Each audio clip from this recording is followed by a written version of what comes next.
18వ శ్లోకము. అహంకారం బలం దర్పం కామం క్రోధం చ సంశ్రితాః మామాత్మా పరదేహేషు ప్రద్విషంతోభ్యసూయకాః. అహంకారం అహంకారమును, బలం బలము, దర్పం గర్వము, కామం కామము, క్రోధం కోపము చ కూడా సంశ్రితాః ఆశ్రయించిన వారై మాం నన్ను ఆత్మ తమ యొక్క పరా ఇతరుల యొక్క దేహేషు దేహములలో ప్రద్విషంతః దూషింతురు అభ్యసూయకాః అసూయతో.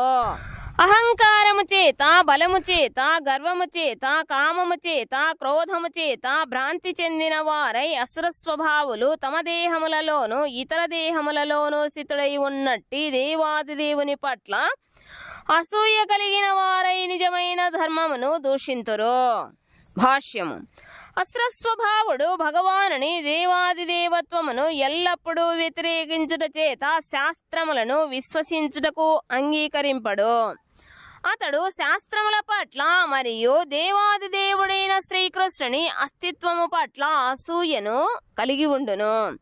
అట్టి దురభిమానముకు అతని ధనము, దర్పము, ప్రతిష్ట మరియు బలములే కారణములు. అతడు ఈ ప్రస్తుత జీవితము భవిష్యత్ జన్మకు కారణమని ఎరుగకపోవుటచే అతడు నిజమునకు తన పట్ల మరియు ఇతరుల పట్ల ఈర్ష్యాద్వేషములను పొందును.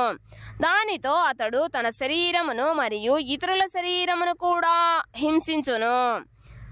జ్ఞానహీనుడగుటచే అతడు దేవాదిదేవుడైన శ్రీకృష్ణుని పరమ నియంత్రణను అంగీకరింపడు. శాస్త్రము మరియు దేవాదిదేవుని పట్ల ఈర్ష్యాద్వేషములతో భగవానుని అస్తిత్వముకు విరుద్ధముగా అతడు మిథ్యావాదములను చేస్తూ శాస్త్ర ప్రమాణముల అధికారమును త్రోసిపుచ్చును. ప్రతి కార్యములోనూ తానే స్వతంత్రుడనని శక్తిమంతుడనని భావించును.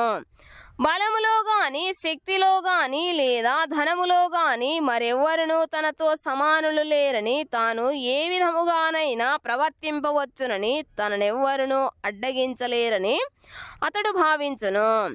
అసుర ప్రవృత్తి గలవాడు తన ఇంద్రియ కార్య ప్రగతిని అడ్డగించగలిగే శత్రువు ఎవరైనా కలరని ఎరిగినచో అతనిని తన శక్తినంతటిని ఉపయోగించి నశింపచేయుటకు పథకములను పన్నును.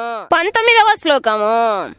తానహం ద్విషతః క్రూరాన్ సంసారేషు నరాధమాన్ క్షిపామ్యాజస్రామశుభానాసురీస్వేవయోనిషు.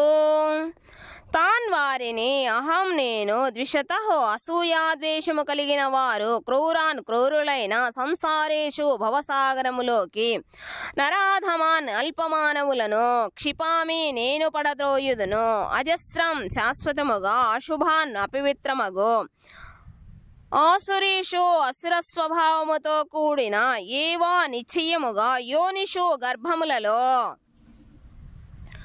అసూయ కలిగినట్టి క్రూరులైనట్టి నరాధములైనట్టి వారిని వివిధ అసుర జన్మలనే సంసార సాగరమున నేను శాశ్వతముగా పడద్రోయుచుంటిని. భాష్యము. ఒక ప్రత్యేక జీవుని ప్రత్యేక దేహములో ప్రవేశపెట్టుట శ్రీకృష్ణ భగవానుని విశేషాధికారమని ఈ శ్లోకములో మిక్కిలి స్పష్టముగా చెప్పబడినది. అసుర స్వభావము కలిగిన మానవుడు భగవంతుని పరమాధికారమును అంగీకరింపక తన ఇచ్ఛానుసారమే వర్తించుననేది వాస్తవము.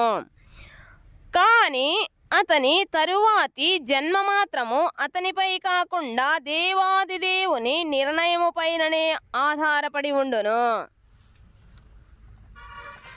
జీవుడు మరణానంతరము దైవశక్తి పర్యవేక్షణలో మాతృగర్భమున ప్రవేశపెట్టబడునని అక్కడ అతడు తగిన దేహమును పొందునని శ్రీమద్భాగవతములోని 3వ స్కందములో తెలుపబడినది.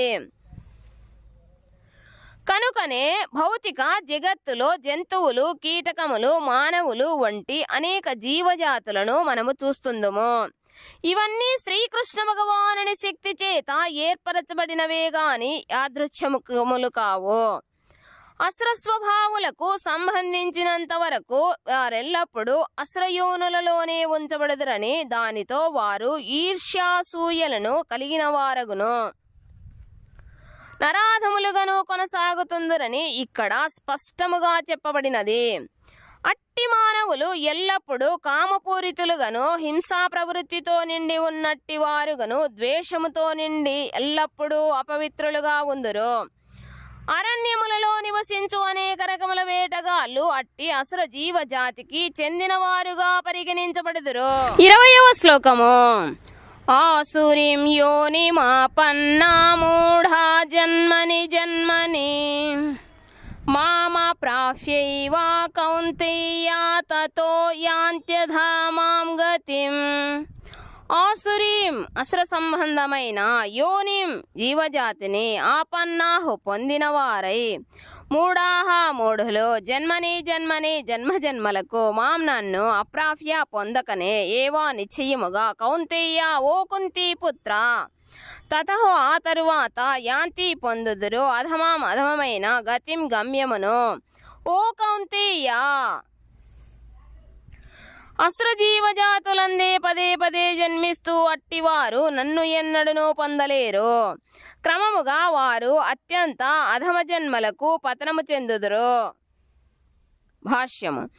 భగవానుడు పరమ దయాళుడను విషయము విదితమే, కాని అతడు అసుర స్వభావుల పట్ల ఎన్నడూను దయా స్వభావమును కలిగి ఉండడని మనము ఇక్కడ చూడవచ్చును. అసుర స్వభావులు జన్మ జన్మలకు అట్టి అసురయోనులలోనే ఉంచబడుదురని, పరమ పురుషుని దయను పొందలేక వారు క్రమముగా పతనము చెందుదురని కూడా స్పష్టముగా తెలుపబడినది. ఆ విధముగా వారు చివరకు కుక్కల, పందుల, పిల్లుల వంటి హేయమైన దేహములను పొందుదురని స్పష్టముగా చెప్పబడినది. అట్టి అసుర స్వభావులు తరువాత జన్మలో ఏ దశలోనూ భగవానుని కృపను పొందు అవకాశమే ఉండదని కూడా ఇక్కడ స్పష్టముగా తెలుపబడినది. అట్టి మానవులు క్రమముగా పతనము చెంది కుక్కలు, పందులుగా జన్మించుదురని వేదములలోనూ చెప్పబడినది. చాందోగ్యోపనిషత్తు 5:10-7.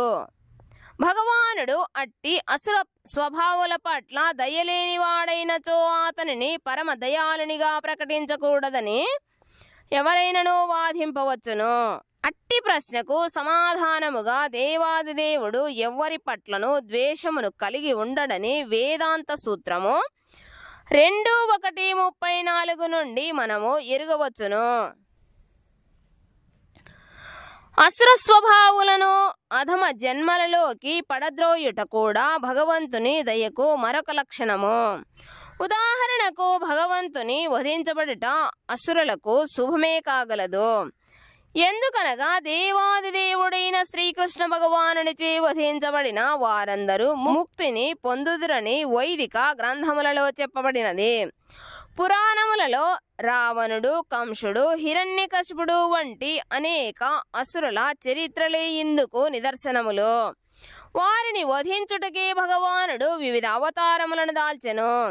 కనుక దేవాదిదేవునిచే వధించబడేలా అదృష్టవంతులైనచో అసురులకు కూడా భగవంతుని దయ లభించినట్లగును. 21వ శ్లోకము. త్రివిధం నరకస్యేదం ద్వారం నాశనమాత్మనః కామః క్రోధస్తథా లోభస్తస్మాదేతత్రయం త్యజేత్. త్రివిధములైన నరకస్య నరకమునకు, ఇదం ఈ ద్వారములు, నాశనం నశింపజేయునది, ఆత్మానః ఆత్మను, కామః కామము, క్రోధః క్రోధము, తదా అట్లే లోభః లోభము, తస్మాత్ అందుచే ఏతత్ త్రయం ఈ మూడింటిని త్యజించవలెను. కామము, క్రోధము, లోభము అనేవి 3 నరకద్వారములై ఉన్నవి. అవి ఆత్మ నాశనమునకు కారణమగుటచే ప్రతి బుద్ధిమంతుడు వాటిని త్యజింపవలెను. భాష్యము. అసుర స్వభావ జీవితముకు ఆరంభము ఇక్కడ వర్ణించబడినది. మానవుడు తన కామమును తృప్తిపరచుకొనుటకై ప్రయత్నించును. అట్లు చెయ్యలేక విఫలుడైనచో అతనికి లోభము క్రోధము కలుగును. అసుర జీవజాతికి పతనము చెందకూడదని కోరుకునే బుద్ధిమంతుడు తప్పక ఈ 3 శత్రువులను విడిచుటకు ప్రయత్నించవలెను. ఎందుకనగా అవి భౌతిక బంధముల నుండి ముక్తిని పొందు అవకాశము లేకుండునట్లుగా ఆత్మను నాశనము చేయగలవు.